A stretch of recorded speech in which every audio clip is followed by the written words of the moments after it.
Alright, so today is a very happy day for me. I've decided that I'm going to drop AT&T as my carrier, and I'm going to be switching over to Google Fi. I'll provide more information and a link in the description. But basically, Google Fi is a very, very, very cheap cell phone service. It's $20 a month for unlimited talk and text, and then $10 per gigabyte. The real kicker, though, is that your unused data gets refunded back to you in the form of credit towards your next bill.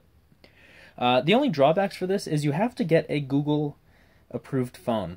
There's very few phones that can be attached to it, but one of them is the Google Nexus 6P. It's the premium version of the two phones that they're offering, the Nexus 5X and the 6P.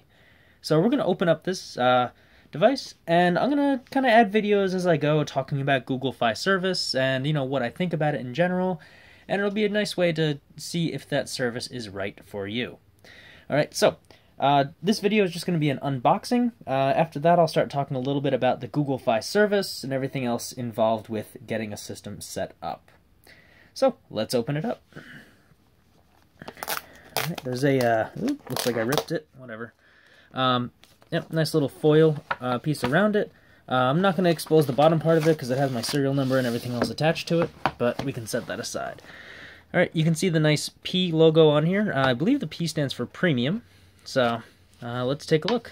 Alright, so our first thing that we have is just a nice little pamphlet, and on the other side there are no text directions on how to set up your device, just some nice material designed instructions. So let's see what's inside on this. Alright, inside we have the phone, the charger, looks like a USB-C cable. We'll talk about that a little bit in this review as well. But let's see what else is included. So the Nexus 6P comes in this nice kind of like a plastic film going around it, and the phone slides right out. There we go, a little hung up on there. Alright, the device is gorgeous. I've already opened this up, so I already know what it looks like and everything. But on the back of it, it's a nice metal finish, nice Nexus. Huawei is the name of the brand. That's the fingerprint reader, so when you're unlocking your phone, you put your finger on it and it unlocks it from the back. Alright, the camera is stunning quality that I've already seen before. Alright, one cool thing to note is that the volume and the power buttons are located on one side of it. This is nice when I put my phone in my car for GPS, because I like to put it on one side, and I'd rather not risk accidentally bumping the volume or the power button while I'm doing navigation. On the bottom we have that solo USB-C port, which is cool because it's reversible, so I never have to worry about plugging in a USB cable the wrong way ever again. Let's see what else is inside.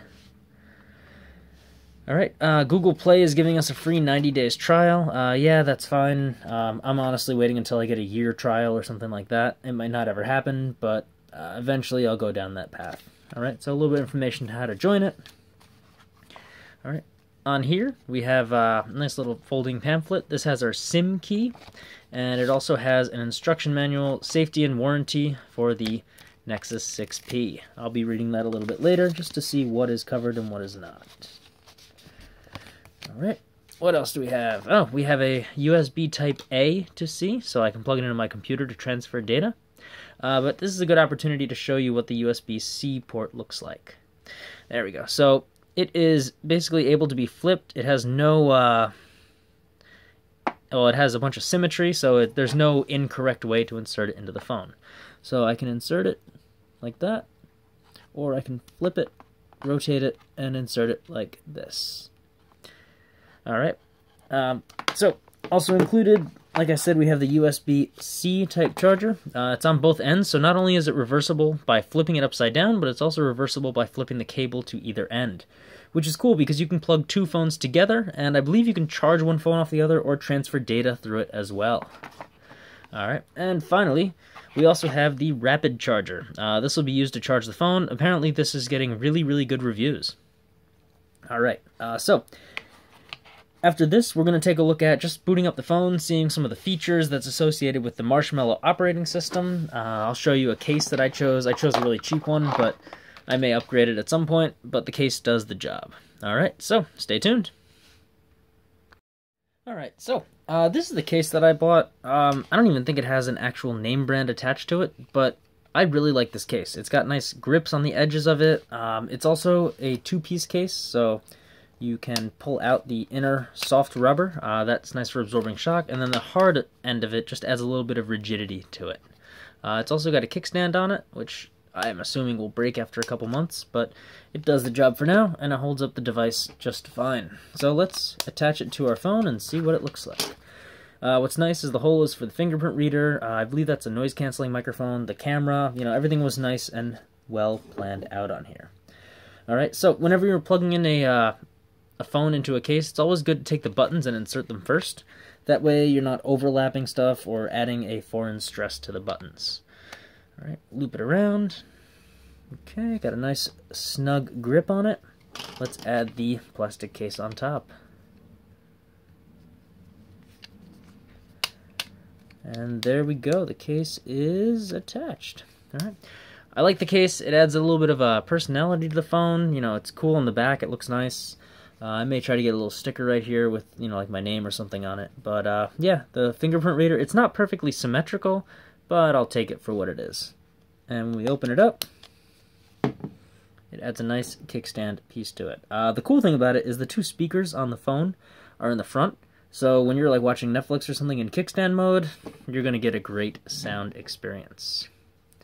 Alright, so I'll just boot it up. I've already added all of my apps to it, but it'll be a nice way for us to see, what the boot animation looks like and what the phone looks like generally.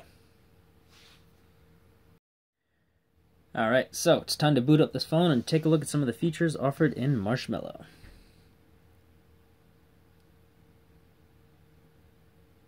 There we go.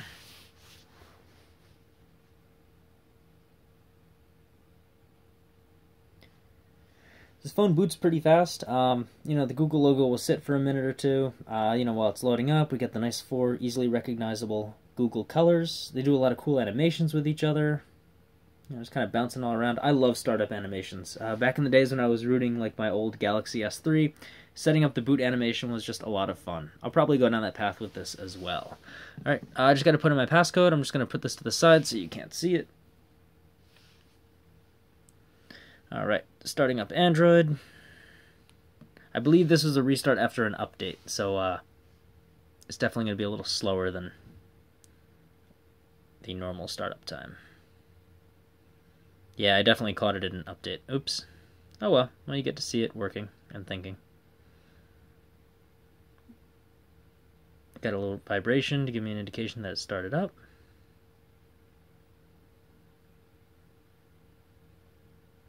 There we go. Alright, so here's some of my information on here. I'm not going to give you too much to read from, but you can kind of see at the top I got a nice little application. I'll leave a link to that. It's very nice and easy to set up this device. And yeah, so I can drop it down to go to my notifications, and then I can drop it down again to bring up more features. Airplane mode, it says there's no SIM card. I can turn on the flashlight so we can kind of get a nice visual from that. The Chromecast setup is right there. I can put it in Do Not Disturb mode.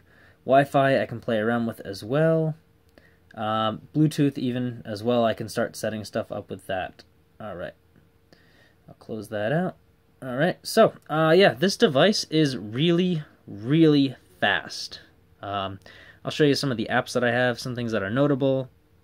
The Android Pay setup is nice. The camera on this is gorgeous. The camera records some really nice quality, and I can even actually, let's flip the camera. There we go, you can actually see me making it. Oh, hello. Alright. Anyway, the camera's nice. You swipe over for video, which is even nicer. There's some cool features in this where you can change the timing setting. So I can do 120 frames per second.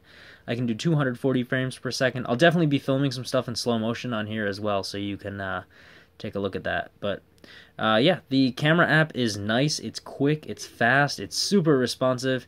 And it does really everything that you could ever want the camera to do. Alright, you got photosphere, panorama, lens blur, settings. The only thing I'm missing is kind of like a time lapse or a quick piece, but I have an app for that as well. Alright, so, yeah, every app on here runs perfect. The sound on this is absolutely stunning. I'm not going to play this because I definitely have the possibility of getting a copyright infringement from there. But, yeah, this device is absolutely fantastic. Alright. So, yeah, the Nexus 6P, it's probably the best phone that you can get. Let's do a fingerprint unlock. So I'm going to take my finger and tap it on there when I want to unlock it. So let's bring it down. Oh, look, I don't even have to tap a button to open it up. So it's nice how the fingerprint reader just responds. I'm not even touching the power button, and it turns on the phone. So it's some cool little features. You know, the device is a little heavy. It's got that nice metal finish that we looked at before. But overall, I think this is a great phone to get. If you want to join Google Fi as well, my goodness, it is such a cheap service that, you know, it justifies the cost of buying your phone up front, and it's just a really, really great service to consider. If you have a family of like 3 or more, maybe not, but as an individual, it's great. And the coolest thing is, international data, it's still $10 a gigabyte. So I travel a lot. You know, you can see some of my videos of me going to Turkey. I gotta find some pictures from Amsterdam to make a slideshow. But yeah, there's a lot of cool places that you can go and get data at the same rate that you're always paying. So this is great for the traveler. It's great for pretty much everybody. So anyway, yeah, the Nexus 6P is an amazing phone. I'm sure the 5X is amazing as well, but when it comes to me, I like to buy that premium phone just to get the full Android experience. Alright, so if you like this video, please like, comment, and subscribe. Thanks for watching.